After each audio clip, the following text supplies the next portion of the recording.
আসসালামু আলাইকুম ওরহমতুল্লাহি ওয়া বারাকাতুহু। স্বামী স্ত্রীতে ঝগড়া, এই ঝগড়া মেটানোর কোনো পথ খুঁজে পাচ্ছেন না আপনি। যার কাছে যাচ্ছেন সেই বলছেন আমি কি করব, আপনাদের জন্য কি করতে পারি। আপনারা তো সব সময় ঝগড়াঝাটি করেন, তাহলে এখানে আমার আর কি করণীয় বা আমার আর কি করার আছে। কিন্তু নৈরাশ হবেন না, নৈরাশ হবেন না। আল্লাহ তাবারাক ওয়া তাআলা আমাদেরকে বলে দিয়েছেন, শিখিয়ে দিয়েছেন, যদি স্বামী এবং স্ত্রীতে ঝগড়া হয় তাহলে সেই ঝগড়াকে মেটানোর আমল ইসলামিক উপায়ও বলে দেওয়া হয়েছে। যে ঝগড়া কি স্বামী স্ত্রীর মধ্যে থামছেই না, থামার নামই নিচ্ছে না, তাহলে কি করবেন? ইসলাম এ বিষয়ে আমাদেরকে কি শিক্ষা দিয়েছেন? ইসলাম আমাদেরকে 5টি কথা বলেছেন এখানে, যে 5টি যদি কাজ করেন বা কথা, এইগুলোর উপরে যদি আমল করেন, তাহলে ইনশাআল্লাহ স্বামী স্ত্রীতে যে ঝগড়া থামছেই না, সেই ঝগড়া থেমে যাবে। যে ভালোবাসা বাড়ছেই না, সে ভালোবাসা বেড়ে যাবে। যে ভালোবাসা কমে যাচ্ছিল, সেটা না কমে বাড়বে। তো চলুন আমরা 5টি কাজের প্রথম কাজ করব, রাগ। জি, রাগের সময়ে চুপ থাকতে হবে, একদম সুকুত। তো রাগের সময় চুপ থাকতে হবে, কেননা রাসূলুল্লাহ সাল্লাল্লাহু আলাইহি ওয়াসাল্লাম আমাদেরকে শিখিয়েছেন রাগের সময় চুপ থাকা। এটা খুব একটা বড় জিনিস। তো বলা হয়েছে রাগের সময় চুপ থাকা, ততক্ষণ কথা করলে ঝগড়া বাড়বে। সেজন্য রাগের সময়তে চুপ থাকতে হবে।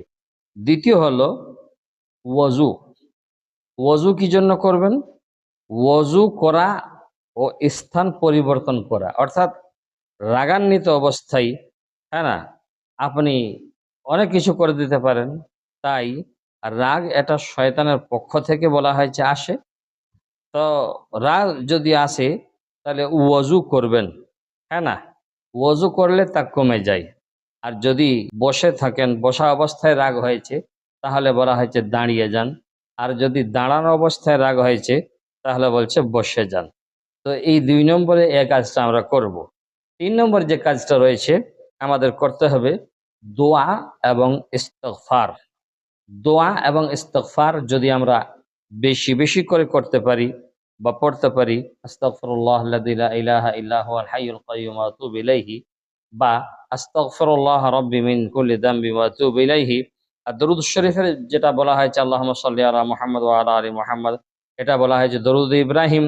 সেটা না পারলে সাল্লাল্লাহু আলাইহি ওয়াসাল্লাম শুধু পড়তে পারেন। তাহলে দোয়া ও ইস্তিগফার এগুলো যত আপনি করবেন, তত আপনার অন্তরকে নরম করবে। আর নরম যখন অন্তর একে অপরের হবে, তখন দুজনের মধ্যে ঝগড়াঝাটির সমস্যার যে সমস্যা যে ছিল, সে সমস্যার সমাধান হয়ে যাবে এর বরকতে। তাহলে 4 নম্বর যে কাজটা করব সেটা হলো ক্ষমা ও ছেড়ে দেওয়া। ক্ষমা ও ছেড়ে দেওয়া, কেননা সব যে আপনাকে জিততেই হবে, সব জিতা, সব জিতা জরুরি নয়। কখনো কখনো হার মেনে নেওয়াটাও সম্পর্কের জন্য খুবই ভালো, সম্পর্ক টিকিয়ে রাখার জন্য খুবই ভালো। আর 5 নম্বর যেটা করব সেটা হলো মধ্যস্থতা নেওয়া। মধ্যস্থতা নেওয়া অর্থাৎ সমস্যা বড় হলে দুই পরিবারের 2 জন করে নেই পরায়ণ মানুষদেরকে নিয়ে সমাধান করে নেওয়া, মীমাংসা করে নেওয়া, এটা হলো পঞ্চম পন্থা। তাহলে এই 5 কাজ যদি আমরা করতে পারি, ইনশাআল্লাহ আমাদের স্বামী স্ত্রীর মধ্যে আর ঝগড়া যেটা থামছিল না, সেটা থেমে যাবে। তাহলে কিন্তু এখানে মনে রাখতে হবে যে ঝগড়া নয়, সবর চাই। ঝগড়া নয়, সবর চাই। ক্ষমা করা আর দোয়া, এগুলোই সম্পর্ক বাঁচিয়ে রাখার একমাত্র উপায়।